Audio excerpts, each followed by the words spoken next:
Բարև իմ հայ ժողովուրդ, իմ ընտանիք, իմ սիրելի եղբայրներ, քույրեր, հարազատներ, բարեկամներ, ընկերներ, հարևաններ, բոլորիդ շատ սիրում եմ։ Այսօր կիսում եմ բոլորիդ հետ ձեր ցավը,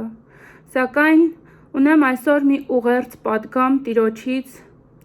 որը ստացել եմ երազի տեսքով դեռևս հուլիս ամսին եւ ուզում եմ կիսել այն։ Անպայման ուզում եմ, որ բոլորդ իմանաք, որովհետև Տիրոջից առաջնորդություն եմ ստացել այն հարցին, թե ինչ անեմ Տերը ինձ առաջնորդություն է տվել, բացելով հետևյալ խոսքերը գրքի, երբ ես հարցնում էի Տիրոջը ինչ անեմ այդ երազը, նախ քննվեց մի քանի եկեղեցիների հովիվների կողմից, առաքելական եկեղեցու հովին եմ պատմել եմ ավետարանական եկեղեցու հովիվներից և բոլորն էլ ասել են, որ երազը մարգարեական է։ Եվ ես հարց ունեի, ինչպես այս երազը մատչելի դարձնեմ յուրաքանչյուրիդ։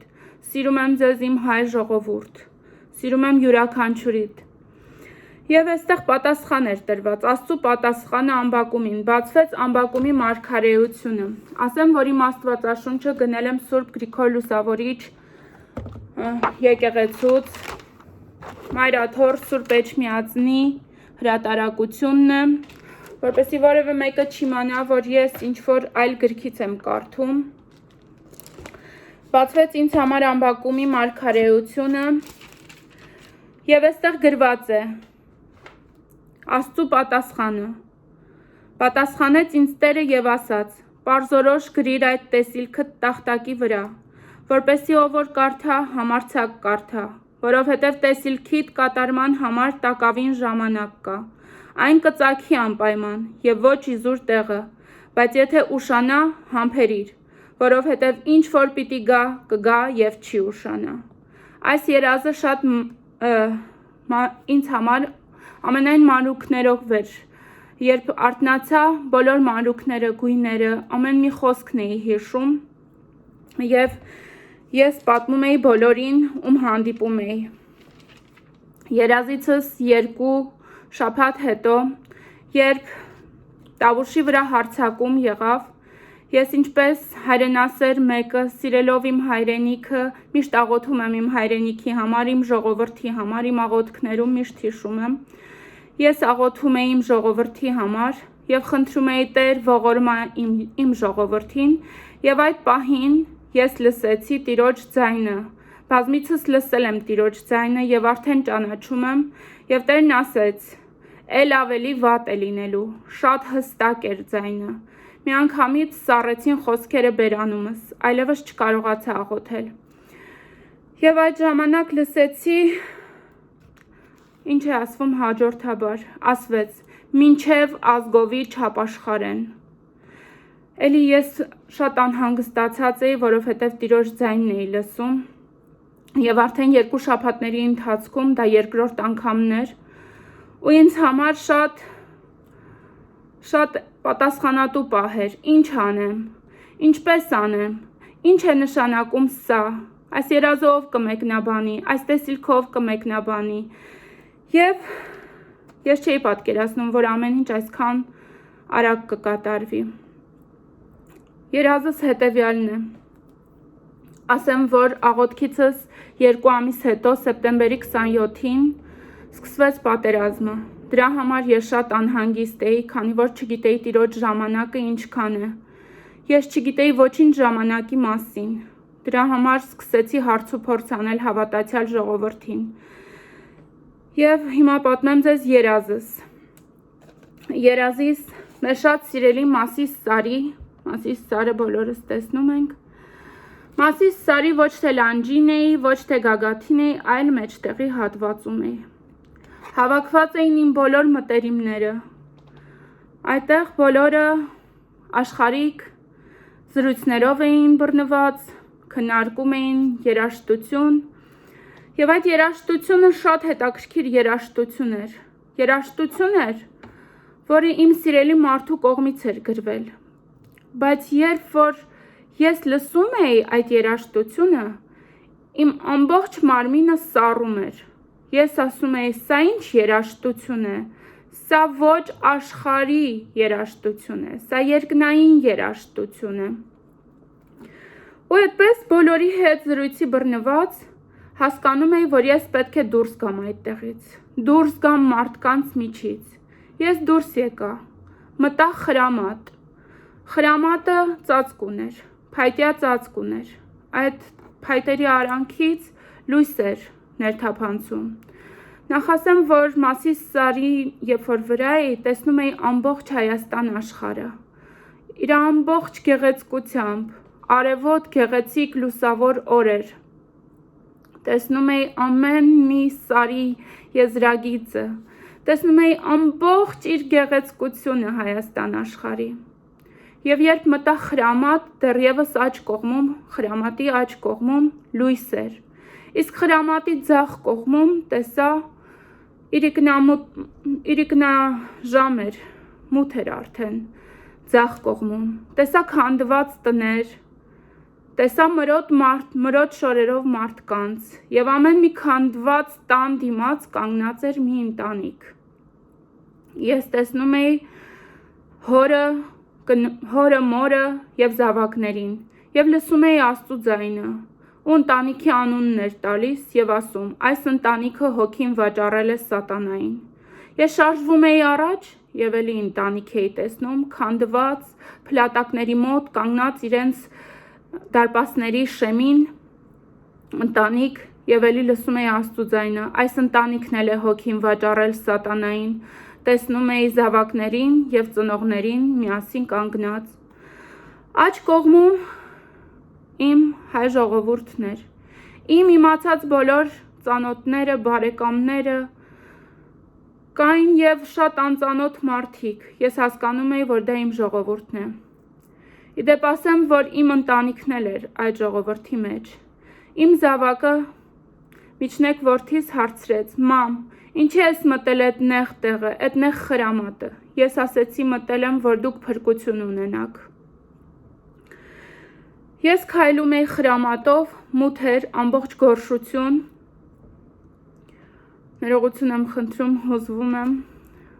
Եվ այդ գորշության մեջ ես քայլում էի շատ ազատ, չնայած որ նեղ էր, բայց ազատ էի քայլում, տեղաշարժվելու ազատ տարածություն կար։ Քայլում էի եւ հասա այն հատվածին, որտեղից պետք է բարձրանամ գագաթը, Մասիս Սարի գագաթը։ Սակայն իմ առջև դրված էին 4 սայլեր։ Ամեն մի սայլը դրանք երկաթյա սայլեր էին, եռանիվ սայլեր, որոնցով հող են տեղափոխում։ Եվ այդ սայլերը շատ ծանր էին։ Երբ ես ձեռքս տարա, որ բարձրացնեմ,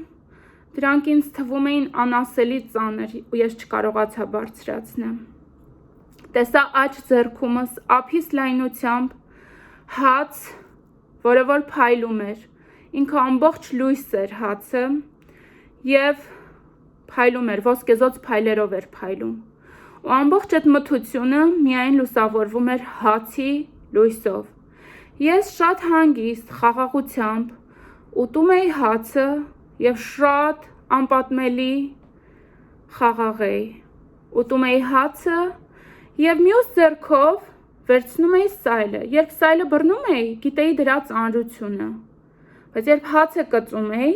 սայլը դառնում էր թղթի թեթևության։ Ու ես հանգիստ վերցնում էի առջևից դրած սայլը, դնում հետև ու առաջ շարժում։ Այդպես ես առաջ բերեցի, առաջ դրեցի 3 սայլերը։ Հասա 4-րդ սայլին, որը որ փակել էր անցքը, գագաթը տանող ճանապարհը։ Ես քաշեցի սայլը եւ տեսա, որ անցքը շատ փոքր էր։ Եթե խրամատում ես կարողանում էի քայլել, ապա անցքում ես միայն սողալու էի։ Եվ շունչս սկսեց կտրվել, որովհետև հասկացա, որ անցքը շատ նեղն է եւ այնտեղ շնչելու օդ նույնիսկ չկա։ Ես արթնացա սրտիս արագ բաբախից, ականջներիս մեջ ասես սիրտս թմբուկի պես էր աշխատում եւ առջևս կանգնած տեսա եղբայրս եւ լսեցի Աստծո ձայնը։ Եղբայրս ապրում է Ռուսաստանում, բայց տեսիլքով տեսա նրան։ ու լսեցի Աստծու ձայնը, այլևս ժամանակ չկա։ Ձայնը շատ հստակ էր, շատ ահազանգ հնչեցնող, ինձ համար շատ տագնապ առաջացնող, որովհետև ես լսում եմ Աստծու ձայնը, ես լսում եմ Աստծու ձայնի տարբեր ելևէջները, ես հասկանում եմ և տագնապը, և խաղաղությունը, ու ես հասկացա, որ եղբայրս տագնապի մեջ է։ Արթնացա, բացեցի աչքերս, արդեն բացել էի և հասկանում էի, որ եղբայրս քրիստոնյա է առանց Քրիստոսի, շատ լավ մարդ, շատ հրաշալի քրիստոնյա, ընտանիքի հրաշալի հայր, լավ եղբայր, շատ հնազանդ ու լավ զավակ մորս համար, ծնողիս համար, բարեկամների համար մի շատ բարի ու լավ մարդ, բայց մարդ, որը առանց Քրիստոսի էր։ Ու դա շատ ինձ համար անհանգստացնող էր, որովհետև իմ բոլոր աղոթքներում ամենօրյա ես աղոթում էի եղբորս համար,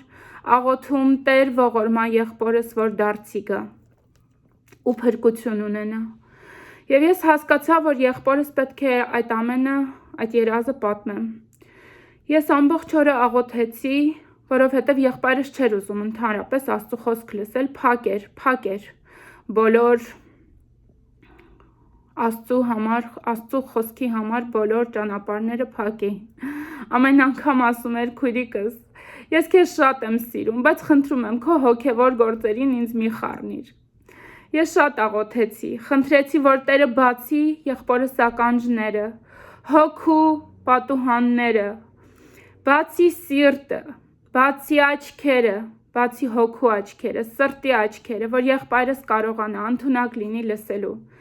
Եվ մտածում էի ինչպես զանգեմ, որից սկսեմ, ինչ ասեմ, և եղբայրս ինքը զանգեց։ Եվ ես ասեցի այն ամենը, ինչ Տերը պատվիրել էր, որ եղբորս ասել։ Այդ ժամանակ ես ամբողջությամբ չպատկերացրեցի, չհասկացա երազը, բայց Տիրոջը խնդրեցի երազի մեկնությունը։ Եվ քիչ պարզ դարձավ ամբողջ երազը։ Ասեմ, որ այդ երազը տեսնելուց հետո շատ անհանգիստ էի և ամեն օր ամուսնուս ասում էի նոյեմբեր ամսին շատ սարսափելի, նոյեմբեր-դեկտեմբեր ամիսներին սարսափելի բան է տեղի ունենալու։ Եվ ամուսինս ասում էր, դա քո տագնապներն են։ Ես ասում էի, չէ, ես խաղաղություն չունեմ, կատարվելու է մի բան, որը ցնցելու է ինձ։ Եվ ես չէի հասկանում ինչ է կատարվելու, մինչև այն պահը, մինչև չկատարվեց այն, ինչ որ ցնցեց ինձ։ Սիրելի ժողովուրդ, ապրում եմ ձեզ հետ, ներկայացնում եմ ազգերի մեջ հայ ազգը, աշխատում եմ ամենայն պատասխանատվությամբ ներկայանալ տարբեր ազգերին, որովհետև նրանք ինձանով են ճանաչում հայ ժողովրդին և Հայաստան աշխարհը։ Մի փոքրիկ պատմեմ իմ մասին։ Ես մեծացել եմ քրիստոնյա ընտանիքում, քրիստոնյա արժեքներով եմ դաստիարակվել, իմ տատիկը, մեծ մայրս և մեծ հայրս Սիրիայի Քեսապ գյուղից գաղթել են Հայաստան 47 թվականին, տատիկս հավատացյալ, ընտանիքի հավատացյալ զավակ է և առ այսօր կա, փառք Տիրոջը, որը ինձ համար մեծ հեղինակություն է եղել։ Երբ փոքր էի և քնում էի, երբ իրենց տանն էի լինում, քնում էի իրենց տանը, տեսնում էի, որ տատիկս քնելուց առաջ հայրմերն է ասում, բոլորի անունները անհատապես տալիս է Տիրոջ առաջ, մեղքերի թողություն է խնդրում և աշխարհի համար խաղաղություն է խնդրում։ Աշխարհին խաղաղություն, ամենեցուն։ Դրանք դարձան իմ սիրելի խոսքերը։ Եվ ես հասկացա, որ կամ փոքրուց 5 տարեկանում կորցրել եմ իմ հորը, հասկացա, որ իմ բոլոր նեղությունների ժամանակ ես ունեմ Աստված։ Ու երբ որ մայրս դեռևս 27 տարեկան, մի երիտասարդ կին, որ կորցրել էր ամուսնուն, շատ մեծ տանջանքների միջով էր անցնում, չէր համակերպվում հորս մահվան հետ, ունենում էր շատ սարսափելի գլխացավեր։ Երբ որ մայրս գալիս էր աշխատանքից, երբեմն լինում էր, որ ուղղակի ձայնը չէր կտրում ցավից, ու ես մտնում էի վերմակիս տակ ու սկսում աղոթել արդեն իմ իմացած Աստծուն։ Աղոթում էի, շատ էի խնդրում, Տեր, խնդրում եմ, հայրս չկա, մորս էլ չառնես, խնդրում եմ, մորս թող որ մնա, շատ էի խնդրում։ Ու ամեն անգամ, երբ որ մորս գլխացավերն անցնում էին, ձայնը կտրվում էր, մայրս հանգստացած քնում էր, ես հանգստացած փառք էի տալիս Աստծուն, ինչպես որ սովորել էի իմ տատիկից, փառաբանում էի։ Ասեմ, որ Տիրոջ երկյուղով եմ մեծացել ու իմ կյանքում շատ փորձություններից հեռու եմ մնացել միայն Տիրոջ երկյուղն ունենալով իմ սրտում։ Սիրել եմ Աստծուն, Տիրոջ երկյուղն եմ կրել, միշտ մտածել եմ, որ ինչ էլ որ անեմ, մայրս չտեսնի, մյուսները չտեսնեն, տեսնելու է Աստված։ Ու այդ վախը իմ սրտում միշտ եղել է։ Սիրել եմ բոլորին, միշտ սեր եմ ունեցել իմ մեջ։ Ասեմ, որ կյանքում ունեցել եմ ամեն ինչ, և շատ մեծ տխրություններ, և ուրախություններ, փոքրուց որբություն, իր բոլոր հետևանքներով, հալածանքներ եմ ունեցել հասակակիցներիս կողմից, տեսել եմ հարստություն, մեծ հարստություն, տեսել եմ աղքատություն, նույնիսկ հաց չենք ունեցել ուտելու, տեսել եմ մարդկային ամեն տեսակ տանջանքներ, սեփական հիվանդություն եմ ունեցել, զավակի հիվանդություն, որը 3 տարի է տևել, ու այդ 3 տարիները ես ծնկաչոք միայն խնդրում էի Տիրոջը, ցերեկները ես երեխայիս տվերն էի դարձել, որովհետև իրեն չէի կարող թողնել մենակ, վտանգ կար, որ ինքը ուշաթափություն անընդհատ կունենա սրտի առիթմիայից, որովհետև վիրահատության ժամանակ նարկոզը չափից շատ էր եղել, չէին կշռել երեխային և նարկոզը չափից շատ էր եղել, երեխայի սիրտը աշխատել էր 244 զարկ, ու երեխաս ունենում էր առիթմիայի նոպաներ, ու ես դարձել էի իր ստվերը, որ ինքը հանկարծ չընկնի, բժիշկներն ասում էին իրեն ոչինչ չի լինի, ինքը դեռ առողջ է, սիրտը դիմանում է, բայց կա վտանգ, որ հնարավոր է սրտի զարկերը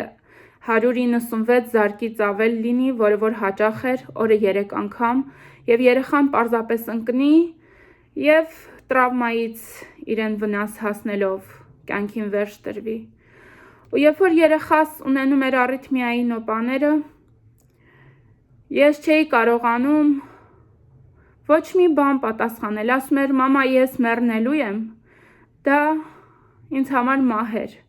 ու ես որոշեցի ուրանալ իմ անձը, հավատացյալ քույրեր եղբայրներն ինձ ասում էին տարբեր մարդիկ, հորաքրոջս աղջիկը վաղուց արդեն Աստվածաշունչ էր կարդում, և ինքը ինձ ամեն օր, ամեն ժամ փորձում էր Աստծու խոսքով ինձ հույս տալ, ու մի անգամ ասեց ծոմապահությունով խնդրի Տիրոջից, այն ինչ որ ծոմապահությամբ կխնդրես կտրվի, ես արեցի այն ամենը, ամեն հնարավորն ու անհնարինը, որ պահանջվում էր, միայն զավակս առողջանար, 3 տարիներ գիշերը ծնկաչոք Տիրոջ առաջ աղերսագին լաց եմ եղել, խնդրել եմ զավակիս համար, իմ անձը ամբողջովին ուրացել եմ, միայն խնդրում էի Տիրոջը, որ զավակս ունենա առողջություն, և 3 տարի հետո կատարվեց հրաշքը, մինչ այդ չունենալով միջոցներ միջամտության համար, այդ միջամտությունը տեղի չէր ունենում, և Տերը պարգևեց ինձ 4-րդ զավակին, և քանի որ իմ անձը ուրացել էի, այլևս չկար իմ անձը, իմ ցանկությունները, սիրով ընդունեցի Տիրոջ ուղարկած 4-րդ զավակին, և ես դարձա բազմազավակ մայր, ու իմ 4-րդ բալիկը իր ծնվելով օգնեց իր եղբորը, մենք դարձանք բազմազավակ և պետությունը, մինչ այդ որ մերժում էր միջոցների համար, այժմ բոլոր միջոցները մեր առջև էր, ի օգուտ մեզ, պետական օգնությամբ, պետության օգնությամբ կատարվեց այդ միջամտությունը և բժիշկը միայն մի բան ասեց պետք է որ աղոթենք, որ ձեր երեխան ուղղակի այն երջանիկներից լինի, որ այդ ախտավորված հատվածը լինի մեջտեղի հատվածում, այն մկանի, այն ախտահարված մասի մեջտեղի հատվածում, որտեղ կարելի է միջամտություն անել։ Ասեց, եթե կողմնային հատվածներում լինի, միջամտությունը հաջողություն չի ունենալու։ Եվ երեխային արեցին աբլյացիա, բժիշկը ժպիտը դեմքին դուրս եկավ եւ ասեց. շնորհավորում եմ, ձեր երեխան երջանիկ երեխա է։ Ու ասեց, որովհետև մեջտեղի հատվածում էր այդ դեֆեկտը, եւ մենք կարողացանք անել ամենալավը ու երեխան կյանքում էլ արիթմիա չի ունենա։ Պատկերացրեք իմ ուրախության չափը, որպես ծնող ես հասկացա իմ աղոթքի բառերի պատասխանը։ Դա այն էր, ինչ ես 3 տարի խնդրել էի, որ այլևս երեխաս կյանքում արիթմիա չունենա։ Ու ես որոշեցի իմ կյանքը լիովին նվիրել Տիրոջը, ուխտ արեցի։ Ուխտ կապեցի Տիրոջ հետ, ասեցի Տեր, մինչև կյանքիս վերջին շունչը ծառայելու եմ քեզ։ Ինչքան էլ դժվար լինի ինձ համար, պահելու եմ քո պատվիրանները։ Ու սկսվեց մի կյանք, որը որ լի էր գայթակղություններով, ես աշխատում էի մոռանալ իմ անձը, չտրվել գայթակղություններին, բայց լինում էին պահեր, երբ գայթակղվում էի։ Եվ եկավ մի պահ իմ կյանքում, շատ դժվար մի պահ, երբ ես սկսեցի կասկածել Աստծո գոյությանը։ Ես ասեցի, արդյոք կա Աստված։ Եթե Աստված կա, ինչու է այսքան անարդար կյանքը։ Չէ՞ որ Աստված միշտ լսել է իմ աղոթքները, չէ՞ որ Աստված միշտ հրաշքներ է գործում։ Ես չէի հասկանում, ինչի համար է կյանքում այսքան անարդարությունը։ Ու սկսեցի փնտրել, կա Աստված, թե չկա։ Մեջս հոգևոր մարդ էր։ Մի ձայն ինձ ասում էր, հիշիր բոլոր քո աղոթքները, հիշիր քո բոլոր ստացած պատասխանները, այն բոլոր հրաշքները, որ դու աղոթքիդ պատասխան ես ստացել, մյուս ձայնն ինձ ասում էր, այսքան մանուկ է կործանվում, այսքան երեխա հիվանդությունների մեջ է, այսքան մարդիկ են մահանում, ուր է արդարությունը։ Ու ես չգիտեի ինչ անեի։ Ես հասկացա, որ ես չեմ գտնում պատասխանը, չունեմ պատասխան։ Ինչու է այսքան անարդար կյանքը։ Ասեմ, որ չէի կարդում Աստվածաշունչ։ Կարդում էի Նոր Կտակարանը, սկսել էի կարդալ, բայց օրը մի էջից ավել չէի կարդում, լինում էին ժամանակներ, երբ չէի կարդում ընդհանրապես, բայց ամենուր փնտրում էի Տիրոջը։ Եվ ես, սիրելիներս, գանվեցի անկողնուն։ Ուղիղ 1 շաբաթ ես ուժ չունեի նույնիսկ խոսելու։ Երբ ես խոսում էի, միայն իմ ձայնը լսում էի ես։ Միայն իմ ձայնը իմ ականջների մեջ էր։ Ունենալով 4 երեխաներ, ամուսինս աշխատում էր 2 տեղ եւ շատ ուշ էր վերադառնում, ինձ համար շատ դժվար էր իմ կենցաղը կառավարել, այն դեպքում, երբ որ օգնողներ չունեի։ Մայրս սոտարության մեջ էր ապրում, դեռևս ես Հայաստանում էի, դա 2016 թվականին էր, ու ես բոլորից հեռու ապրում էի, չունենալով մոտս օգնող ձեռքեր, մենակովս էի հաղթահարում եւ ամեն օր կատարելու համար իմ ծնողական պարտականությունը իմ զավակների առջև ես ուղղակի գլորվելով անկողնուց, որովհետեւ ուժ չունեի նույնիսկ նստելու, անկողինը շատ ցածր էր, մահճակալը շատ ցածր էր եւ ես գլորվում էի պարզապես գորգի վրա, չոքում, ծնկում Տիրոջ առաջ եւ խնդրում Տեր, ուժ տուր ինձ, գոնե կարողանամ կերակուր պատրաստեմ երեխաներիս համար եւ հավատացեք, ինչի համար որ ուժ էի խնդրում, այդքան ժամանակով Տերը ինձ ուժ էր տալիս։ Ես մի կերպ կարողանում էի անել մի քանի գործեր, ասեմ որ 24 ժամվա ընթացքում ես 20 ժամ քնած էի, եթե ոչ ավելի։ Եվ այս տառապանքների, տանջանքների մեջ բոլորից հեռու, ասեմ որ այդ շաբաթ ինձանով ոչ մեկ չհետաքրքրվեց, ոչ մի բարեկամ, ոչ մի ընկերուհի, ոչ մի հարազատ, ոչ էլ նույնիսկ մայրս։ Ես սկսել էի չզանգել մորս, մայրս մտածել էր, որ իմ աղջկան հետաքրքիր չի արդյոք իր ամորը զանգի, ու մտածում էր թող աղջիկս զանգի, տեսնեմ ինչքան չի զանգելու։ Ու ես աշխարհից հեռու, լինելով մեր բնակարանում բոլորից հեռու, պայքարում էի միայն աղոթքով, միայն հավատքն ունեի որպես զենք։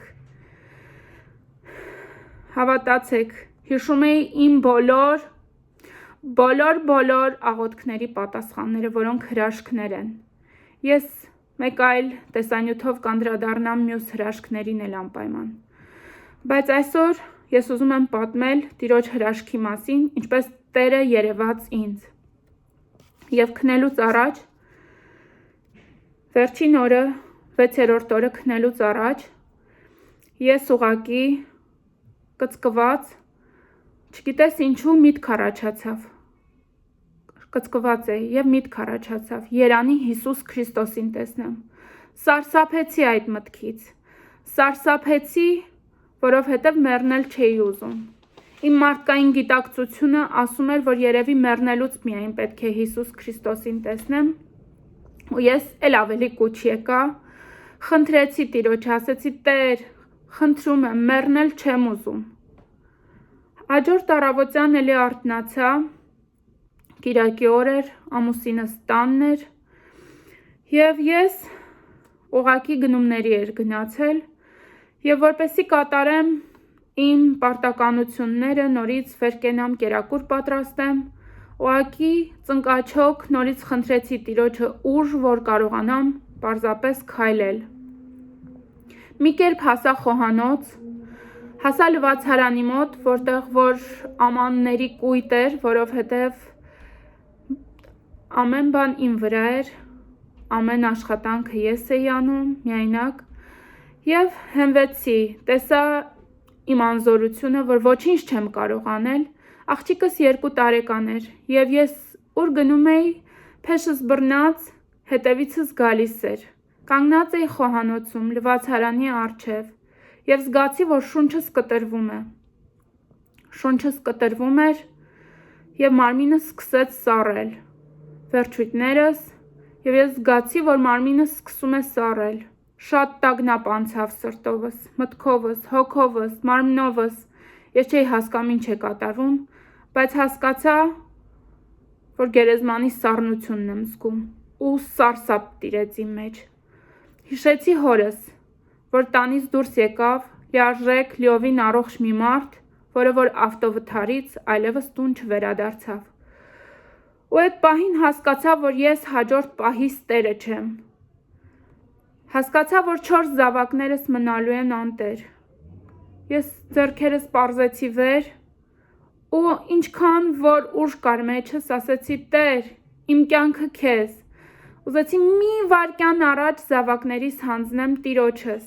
Ուզեցի, որ մենակ Տիրոջ պաշտպանությունը լինի Տիրոջս իմ զավակների վրա, որովհետև ես էլ էի որ մեծացել, բայց միշտ զգացել էի Տիրոջ պաշտպանությունը։ Եվ այդ պահին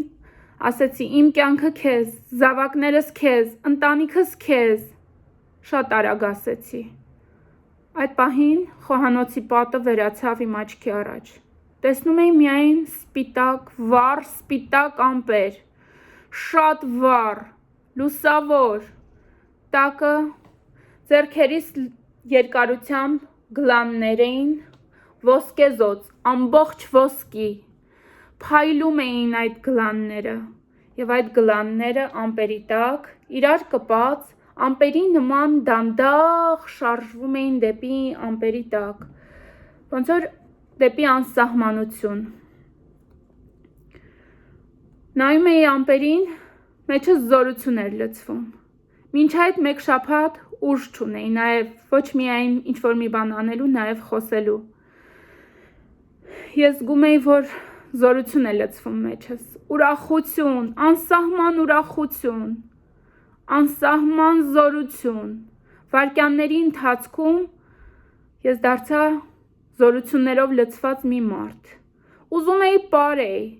ամբողջ աշխարհին գոռայի, որ աշխարհն իմանար, ես լավ եմ, ես շատ լավ եմ, իմ մեջ շատ զորություն կա։ Ամուսինս եկավ դրսից և Ես իրեն ասեցի, գիտես, ամպեր եմ տեսել, ճառագայթներ, ու ամուսինս նայում էր ու ոչինչ չէր հասկանում, ես ինչ եմ պատմում։ Ասեց, չգիտեմ ինչ ես տեսել, մենակ քո ուրախությունն եմ տեսնում։ Հասկանում եմ, որ շատ ուրախ ես, ուրիշ ոչինչ չեմ հասկանում։ Թողեց ու գնաց խոհանոցից։ Դա խոհանոցի պատշգամբի հատվածն էր արդեն, ոչ լվացարանի մոտ, որտեղ որ մենք նստում ենք պատշգամբում։ Եվ ես նորից նայեցի վեր, պատին, չկար պատը, կային նույն ամպերը, կային նույն ճառագայթները և տեսա գահին բազմած Հիսուս Քրիստոսին, ինձանից 1.5 մետր հեռավորության վրա։ Դեմքը ասես շղարշով պատված լիներ, պարզ չեմ կարող ասել դիմագծերը, բայց ես գոչեցի, Հիսուս Քրիստոսն է, Հիսուս Քրիստոսն է։ Ծնկներից ներքև ճառագայթներն էին, գահի հետևում ամպերն էին, և Տերը իր ամբողջ զորությամբ գահին բազմած ինձ հայտնվեց։ Ես նայեցի ոտքերիս տակ, որպեսզի հասկանամ, ինչ է ոտքերիս տակ։ Ոտքերիս տակ մեր խոհանոցն էր, սալիկները, ես նորից նայեցի պատին, պատը չկար, կային ամպերը, կային ճառագայթները, շարժվող, բայց չկար այլևս Տիրոջը չտեսա այլևս։ Շարժվում էի խոհանոցի երկայնքով, ասում էի ես կամ, շարժվում եմ, ես տեսնում էի իմ ձեռքերը, տեսնում էի ինչպես եմ ես քայլում, նայում էի պատին, պատը չկար, կային ամպերը, կային ճառագայթները, նորից էի նայում, ինչպես եմ ես գնում, գալիս, քայլում, նայում էի լվացարանը կա, սառնարանը կա, ամեն ինչ իր տեղում է, բայց պատը չկա, և այսպես մոտ 20 րոպե, ես քայլում էի ու անընդհատ ուզում էի հասկանալ, որ ես կամ, ես շնչում եմ, ես կարող եմ ինձ ձեռք տալ, իմ ձեռքերը բռնել, իմ ոտքերի քայլն եմ տեսնում, բայց պատը չեմ տեսնում, տպավորություն էր, կարծես խոհանոցը կախված էր երկնքում։ Եվ երբ տեսիլքը վերացավ, ես նստած էի խոհանոցի սեղանում, ուզում էի հասկանալ ինչ կատարվեց, այդքան տկար մարդ, որը որ նույնիսկ խոսել չէր կարողանում, այժմ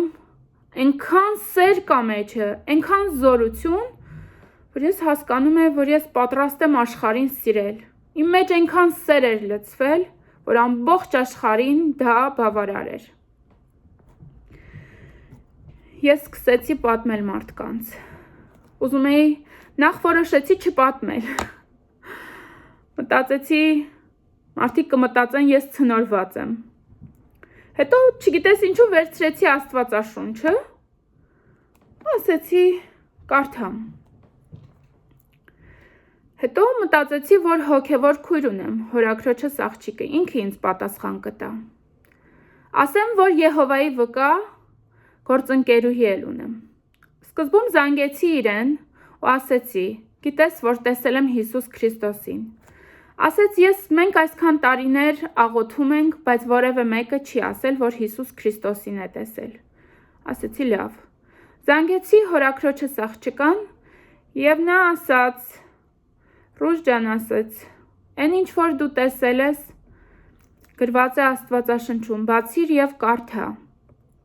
Ես ասեցի, ես չեմ հասկանում Աստվածաշունչը, ես չգիտեմ որտեղից սկսեմ կարդալ։ Ես կարդում եմ, բայց չեմ հասկանում։ Ասեց դու բացիր և կգտնես։ Ես վերցրեցի գիրքս, մտածեցի որտեղից սկսեմ կարդալ։ Այս հաստ գիրքը։ Մինչ այդ կարդացել էի Սաղմոսներից և ասեցի, կարդամ, սկսեմ Սաղմոսներից, որովհետև ինձ արդեն ծանոթ էին Սաղմոսները։ Եվ երբ ես սկսեցի Սաղմոսները կարդալ, հասա 18-րդ Սաղմոսը, 18-րդ Սաղմոսում գրված էր այն ամենը, ինչ կատարվել էր ինձ հետ։ Գրված էր իմ հավատքի մասին, գրված էր իմ ապրումների մասին, գրված էր այն սառնության մասին գերեզմանի, որ պատել էր ինձ, գրված էր, որ ես կանչեցի Տիրոջը, երբ ես կարդում էի, ինձ թվում էր իմ մասին է գրված։ Գրված է, կանչեցի Տիրոջը և նա լսեց իր տաճարից իմ ձայնը։ Հետո կարդում եւ նորից հանդիպում այն բառերին, որոնք իմ հետ էին կատարվել։ Ասես կոդ լիներ։ Գրված էր. ամպերն իջացրեց Տերը եւ իջավ, զորացրեց ինձ։ Հետո գրված էին տողեր, որոնք հասկացա միայն ինձ են վերաբերվում։ Աստված հավանեց քեզ, որ քո բոլոր կյանքի ճամփաներին պահեցիր նրա պատվիրանները։ Ես հիշեցի, որ ոչ մի մարդ չգիտեր, որ ես ուխտ եմ արել Տիրոջ առաջ, որ պահելու եմ Տիրոջ պատվիրանները։ Ես հասկացա, որ պատահական չի բացվել։ Սաղմոս 18-րդը։ Ու սիրելի ժողովուրդ, սա մի հատված էր իմ հավատքի պատմությունից, բայց հիմա ուզում եմ անդրադառնամ իմ երազին։ Երազն ամբողջովին բացված է իմ առջև։ Ես թողել եմ կյանքը, աշխարհիկ կյանքը, մտել եմ խրամատը, այժմ ես ոչ միտեղ չեմ աշխատում, խրամատը ցույց էր տալիս իմ կյանքը, որ որոշեցի, երբ որ Տիրոջ ձայնը լսեցի, ասեցի Տեր, չէ որ ես մի լուրջ գործ փնտրում եմ, չէ որ ես մասնագիտություններ էլ ունեմ, ու ես ուզում եմ, ինչի եմ ես այստեղ, այնտեղ, որոշ ժամանակներով աշխատում ու էլ աշխատանք նորից չունեմ։ Ես ասեցի Տեր, ինչ աշխատանք պետք է անեմ, որն է այն աշխատանքը, որ ես պետք է զբաղվեմ, ու իմ մտքում ունեի բոլոր իմ մասնագիտությունները, բոլոր այն շնորհները, որ ես կարող եի օգտագործել որպես աշխատանք։ Եվ լսեցի շատ հստակ ձայնը՝ ծառայություն։ Երազս տեսնելուց հետո հասկացա, որ Տերը ուզում է, որ ես լիարժեք ծառայեմ։ Իմ ամբողջ շրջապատի համար։ Ես չգիտեի, որ այսքան մեծ մասշտաբների համար է Տերը ինձ ընտրել։ Սա մեծ պարտավորեցնող, պատասխանատու քայլ է, սիրելիներս։ Ես ոչ համբավ եմ փնտրում, ոչ փառք եմ փնտրում։ Ես ունեմ Տեր, Տերերի Տերն իմ Տերն է, փառք Տիրոջս, իմ հովիվը Հիսուս Քրիստոսն է, իմ եկեղեցին, տիեզերական եկեղեցին։ Ես սիրում եմ բոլոր քրիստոնյաներին աշխարհի։ Ես ունեմ Եհովայի վկա ընկերներ, որոնք որ կյանքի ընթացքում ցույց տվեցին, որ իրենք շատ լավ մարդիկ են, ու ես հասկացա, որ ես իրավունք չունեմ իրենց դատելու, դա նրանց ընտրությունն է, եւ Աստված պետք է դատի մարդկանց, իմ դատելու գործը չի։ Ես ունեմ բոլոր եկեղեցիներից քույրեր, եղբայրներ, ընկերներ, ընկերուհիներ, բոլորին շատ սիրում եմ, բայց Տերը օտար ափերում ինձ բերեց իմ եկեղեցի։ Ես 3 տարիներ աշխատեցի առաքելական Սուրբ եկեղեցու շաբաթօրյա դպրոցում որպես ուսուցչուհի։ Հայերեն լեզու էի սովորեցնում փոքրերին։ Եվ այժմ ես ինքնակամ դուրս եմ եկել իմ 2 աշխատանքներից։ Գիտեմ, որ Տիրոջս համար պետք է ծառայեմ, որովհետև ոչ մեկ չգիտի Տիրոջ ժամանակը։ Եվ քանի որ ունեմ պատգամ Տիրոջից, առաջնորդություն, որ պետք է տեսիլքս ձայնագրեի, հիմա ձեզ պատմում եմ ամբողջը։ Ես թողեցի իմ բոլոր մարդկանց, իմ բոլոր սիրելի մարդկանց, մտա խրամատը, աջ կողմում մարդիկ էին, որոնք դեռևս չէին ճանաչում Քրիստոսին, ես դա գիտեմ իմ զավակներով, իմ ընտանիքով, որոնք մինչև վերջ չեն հանձնվում Տիրոջը, ապրում են դեռ գայթակղություններ ունենալով իրենց կյանքերում, գիտեն ճշմարտությունը, բայց մինչև վերջ չեն հանձնվել դեռևս։ Եվ այդ ձախ կողմում կանգնած մարդիկ, ընտանիքները, որ դավաճանել էին, այսօր մենք գիտենք արդեն, որ կան ընտանիքներ, որոնք իրոք հոգիները վաճառել են սատանային, դա շատ պարզ դարձավ ամսի 10-ին, ես որևէ մեկին միտք չունեմ դատելու, դատավորը Տեր Աստվածն է։ Եվ աջ կողմում մարդիկ են,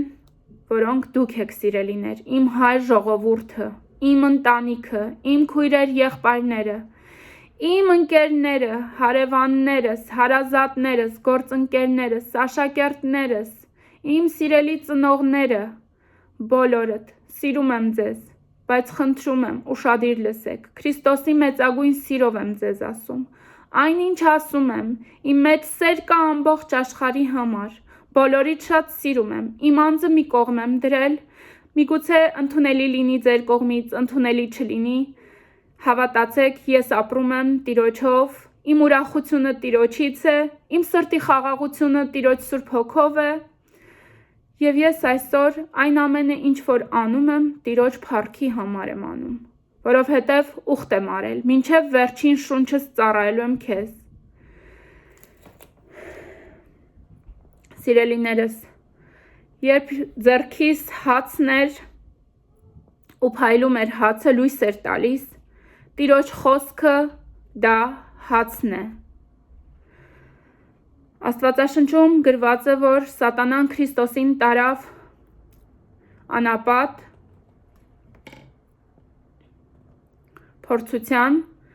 փորձությունից հետո ասաց քարերին թող հաց դառնան, եւ մեր Տեր Հիսուս Քրիստոսը պատասխանեց, որ գրված է, ոչ միայն խոսքով ենք մենք կուշտ, այլ նաեւ ամեն խոսքով, որ Տիրոջից է։ Եվ սիրելիներս, երբ հացը կծում էի, այսինքն Աստծո խոսքը, երբ որ կա իմ մեջ, կար խաղաղություն, եւ կար ուժ, որ ես այդ ծանր սայլերը վերցնեի եւ կարողանայի թղթի թեթևությամբ հետ դնեի։ Այդ ծանր սայլերը, դրանք այս պատերազմն էր։ 3 սայլեր էին։ Մենք աղոթքով, Տիրոջ խաղաղությունը մեր սրտում, չարչարվելով, ողբալով, սգալով, մենք անցկացրեցինք այս պատերազմը, բայց եկավ այն պահը, երբ ես ունեցա խեղդվելու, այդ օդը չհերիքելու պահը, երբ ես լուրը լսեցի Հայաստանից, որ պատերազմը դադարեցվել է ստորագրությամբ։ Հավատացեք սիրելիներ, ուղղակի հիմա էլ պատմում եմ, ունեմ Տիրոջ խաղաղությունը սրտումս, բայց ապրում եմ իմ ազգի հետ, ապրում եմ ձեզանից յուրաքանչյուրի հետ, ունեմ ապրումներ, ես էլ եմ մարդ։ Եվ ունեցա այդ խեղտոցի զգացողությունը, ինչ որ ապրել էի երազում, սրտ խփոցը, եւ ես հասկացա, որ հենց նոյեմբերին, որի համար ես տագնապ ունեի, դա այդ օրն էր, ու ես հասկացա, որ հենց այդ օրը մեկնարկեր մեր դեպի գագաթ տանող ճանապարհին, թե մինչ այդ խրամատը այսպես հորիզոնական էր մեջտեղի հատվածում, արդեն այն անցքը, որ սողալով պետք է բարձրանայինք, դա ուղղահայաց էր, ուղղահայաց պետք է սողայինք դեպի գագաթը։ Սիրելիներս, պատահական չի, որ երազումս ընտրված էր Մասիս Սարը։ Ինչպես գիտենք, Տերը Նոյին հավանելով միայն, Նոյի ընտանիքը փրկեցրեց եւ ինչպես բոլորս գիտենք, մեր հայ ժողովրդի սիմվոլը, մեր Արարատ լեռը, մեր հայերի հպարտությունը, մենք ամենտեղ ասում ենք, որ Նոյը իր տապանը Արարատ լեռան վրա է իջել, տեղակայված եղել, եւ բոլորին աշխարհին ներկայանում ենք Արարատ լեռով։ Եվ հիմա ես հասկանում եմ, ինչի հենց այս լեռով էլ ավարտն է խորհրդանշված։ Նոյով սկսվեց քաղաքակրթությունը, սկսվեց Արարատյան դաշտավայրից, Նոյով, եւ այսօր քաղաքակրթության ավարտը սկսվում է, ավարտի մեկնարկը, ես չեմ վախենում ասել դա, սա վերջին օրերի խորհուրդն է, որովհետև Տիրոջ ձայնն եմ լսել, այլևս ժամանակ չկա, եւ ավարտի մեկնարկը սկսված է ամսի 10-ից, դա ասում եմ ամենայն պատասխանատվությամբ, ես պատասխան եմ տալու յուրաքանչյուր խոսքիս համար Տիրոջ առջև, յուրաքանչյուր խոսքիս համար, եւ Տիրոջը խնդրեցի, շատ խնդրեցի, Տեր, իմ բոլոր աղոթքները լսում ես, ինձ պատասխանում ես, ինձ հրաշքներ ես տալիս, խնդրում եմ, երանի քեզ տեսնեի ու դու ասեիր իմ ժողովրդին ինչ ասեմ, որ դրանով վերջ դրվի այս ամեն ինչին։ Եվ լսեցի Տիրոջ ձայնը, ամեն ինչ ասված է։ Եվ բացվեց ճշմարտությունը, այն ճշմարտությունը, որ մենք ունենք արդեն ասված խոսք։ Դա Տիրոջ կտակն է մեզ, Տիրոջ կտակը, Աստվածաշունչը եւ ավետարանները։ Նոր կտակարանը։ Եվ այսօր մինչ այդ մտածում էի, ինչպես անեմ, ոնց անեմ, ինչպես տեսագրեմ։ Անընդհատ հարցեր էին ինձ հուզում, այսօր անեմ, այսօր ժամանակս չէր հերիքում եւ տարբեր հանգամանքներ խանգարում էին։ Բայց ես այսօր երազ տեսա եւ երազիս մեջ Տիրոջ սպառնալիքը տեսա։ Մեր Տերը շատ սիրող Աստված է, Աստված սեր է, սիրելիներս, բայց նաև ունի սպառնալիքներ։ Այսօր մեր Հայաստան աշխարհի վրա իջել է Տիրոջ սպառնալիքը։ Ու բոլորս գիտենք մեր բոլոր մեղքերը, ինչի համար։ Մեզանից յուրաքանչյուրը, սկսած ամենաբարձր պաշտոնյայից, վերջացրած ամենահասարակ մարդով, մեզնից յուրաքանչյուրը գիտի Տիրոջը առաջ ինչ մեղք է գործել։ Եվ դա հաճելի չի մեր Տիրոջը։ Բայց ես խոստանում եմ բոլորիդ, որ որևէ մի բառ չեմ ավելացնելու։ Այն ինչ որ այսօր է բացվել իմ համար, այսօր բացվել է խոսք մեզնից յուրաքանչյուրի համար, մեր հայ ժողովրդի համար։ Ես խնդրեցի, Տեր, ինձ ասա, ինձ ցույց տուր, եւ ես կանեմ։ Հիշեցի իմ ուխտը Տիրոջ առաջ, հիշեցի, որ պետք է ծառայեմ։ Եվ այսօր երազիս Տերը ինձ սպառնալիք է ուղարկել, ասվեց, կվերցվի, եթե քո ձեռքից, եթե չանես, քո ձեռքից վերցվելու է քո օծությունը։ Ես իմ կյանքում նաև Տիրոջ սպառնալիքների միջով եմ անցել։ Սիրելիներս, երբ որևէ մի բան Տիրոջից ուղարկված ես չեմ արել, Տիրոջ Սուրբ Հոգին այլևս խաղաղություն չեմ ունեցել, Տիրոջ Սուրբ Հոգին չի եղել իմ մեջ, խաղաղությունս կորցրել եմ, մինչև այն պահը, որ չեմ արել դա, երբ արել եմ նորից խաղաղությունը լցվել է իմ մեջ, ես Տիրոջ Սուրբ Հոգու խաղաղությունը ամեն բանից վեր եմ դասում, ամեն բանից վեր դասում եմ իմ փրկությունը, սիրում եմ իմ անձը չեմ թողնի, որ չփրկվի, Տիրոջ խոսքն է, սիրիր դիմացինիդ ինչպես քո անձը, սիրիր դրացուդ քո անձի նման։ Այսօր ինչպես իմ անձը չեմ տա կործանման, այնպես էլ ձեզանից յուրաքանչյուրին, սիրելիներս, իմ քույր եղբայրներ, իմ ընտանիք, հարազատներս, բարեկամներս, բոլորիդ եմ ուղղում ես խոսքը, խնդրում եմ, բացեք ձեր հոգու ականջները,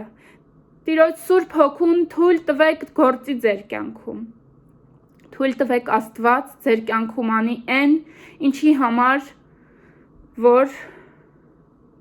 Տերը ունի խոսք, կա առաքելություն եւ այդ ամենը ինչ որ Տիրոջ համար է, պետք է կատարվի։ Եվ այսօր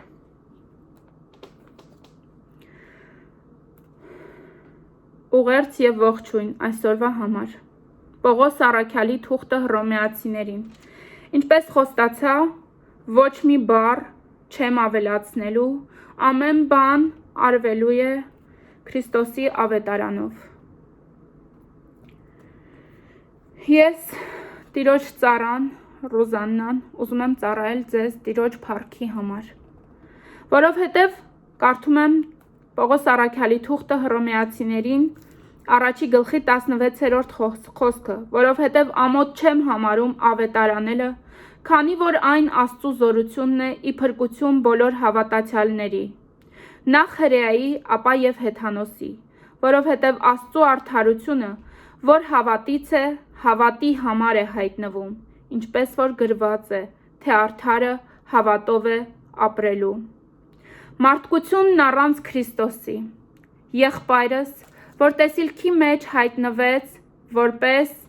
մարդ առանց Քրիստոսի, եղբայրս այսօր դուք եք։ Իմ եղբայրները այսօր դուք եք, իմ հայ ժողովուրդ։ Հիմա լսում ենք Տիրոջ խոսքը։ Մարդկությունն առանց Քրիստոսի։ 18-րդ Խոսք.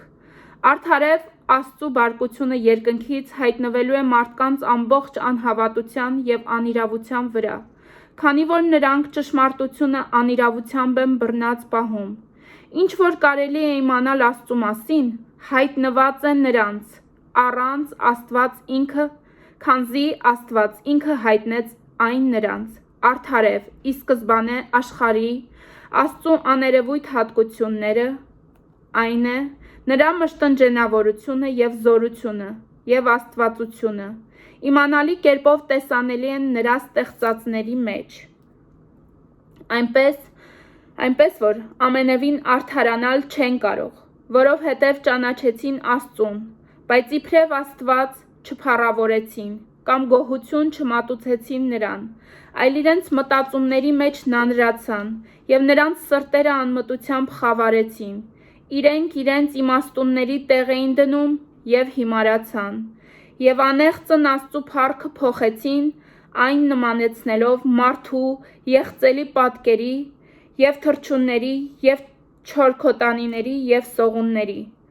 Աստծու բարկությունը հեթանոսների վրա, դրա համար ըստ իրենց սրտերի ցանկության Աստված նրանց մատնեց պղծության, որ անարգեն իրենց մարմինները, իրենք իրենց մեջ, նրանք փոխանակեցին Աստծո ճշմարտությունը ստով, հնազանդվեցին ու պաշտեցին արարածներին և ոչ արարչին, որ օրհնյալ է հավիտյանս ամեն։ Ահա թե ինչու Աստված նրանց մատնեց անարգ կրքերի, որովհետև նրանց էգերը բնական կարիքները փոխանակեցին անբնական կարիքներով, նույնպես և արուները, թողնելով էգի հանդեպ բնական կարիքները, իրենց ցանկություններով բորբոքվեցին միմյանց հանդեպ, արուները արուների հետ խայտառակություն էին գործում և փոխարենը իրենք իրենց անձերի մեջ ընդունում էին իրենց մոլորության հատուցումը։ Եվ քանի որ չկամեցան ճանաչել Աստծուն, Աստված նրանց մատնեց անարգ մտքերի, որ անվայել բաներ անեն, լցված լինելով ամենայն անիրավությամբ, պոռնկությամբ, անզգամությամբ, ագահությամբ, չարությամբ, կատարյալ նախանձով, սպանությամբ, կռվազանցությամբ, նենգությամբ, չարասրտությամբ, բանսարկու, չարախոս, աստվածատյաց, նախատող, հպարտ, ամբարտավան, պոռոտախոս, չարահնար, ծնողատյաց, անմիտ, ուխտադրուժ, անագորույն, անգութ, անողորմ։ Նրանք գիտեին Աստծու արդար դատաստանը, թե այսպիսի բաներ գործողները մահվան են արժանի, և ոչ միայն նրանք, որ անում են այդ բաները, այլ նաև նրանք, որ գործողներին հավանություն են տալիս։ Աստծու արդարությունը։ Ուստի, ով մարդ, դու որ դատում ես, չես արդարանալու այն բանի համար, որ ընկերոջդ ես դատում, դրանով իսկ ինքդ ես դատապարտում, ինքդ քեզ ես դատապարտում, քանի որ դու նույնն ես անում, ինչի համար որ դատում ես նրան, քանզի գիտենք, որ Աստծու դատաստանը ճշմարտությամբ է գործադրվում նրանց նկատմամբ, ովքեր այսպիսի բաներ են գործում։ Իսկ արդ, ով մարդ, դու որ դատում ես նրանց, ովքեր այդպիսի բաներ են գործում, և դու էլ նույնն ես գործում, կարծում ես, թե ազատվելու ես Աստծու դատաստանից։ Եթե արհամարհում ես նրա բարության առատությունը և ներողամտությունն ու համբերությունը, չգիտես, որ Աստծու բարությունը քեզ ապաշխարության է տանում, և քո խստահ սրտությամբ ու անզիղջ սրտով քո անձի դեմ բարկություն ես դիզում բարկության օրվա և Աստծու արդար դատաստանի հայտնության օրվա համար։ Աստծու, որ հատուցում է յուրաքանչյուրին ըստ իր գործերի, հավիտենական կյանք նրանց, որ բարի գործերի մեջ, իրենց հարատև համբերությամբ փնտրում են փառք, պատիվ և անմահություն, իսկ նրանց, որ հակառակողներ են և ճշմարտության դեմ ապստամբողներ ու անիրավության հետևից գնացողներ, բարկություն և զայրույթ, նեղություն և անձկություն ամեն մարդու, որ չարիք է գործում, նախ հրեայի, ապա հեթանոսի, իսկ փառք և պատիվ և խաղաղություն յուրաքանչյուրին, որ բարին է գործում, նախ հրեայի, ապա հեթանոսի, որովհետև Աստծու առաջ աչառություն չկա։ Արդարություն հավատով։ Սա Հռոմեացիներին 3 գլխի մեջ է գրված 3-րդ գլխի 3-րդ խոսքը։ Իսկ արդ, եթե ոմանք հավատարիմ չգտնվեցին,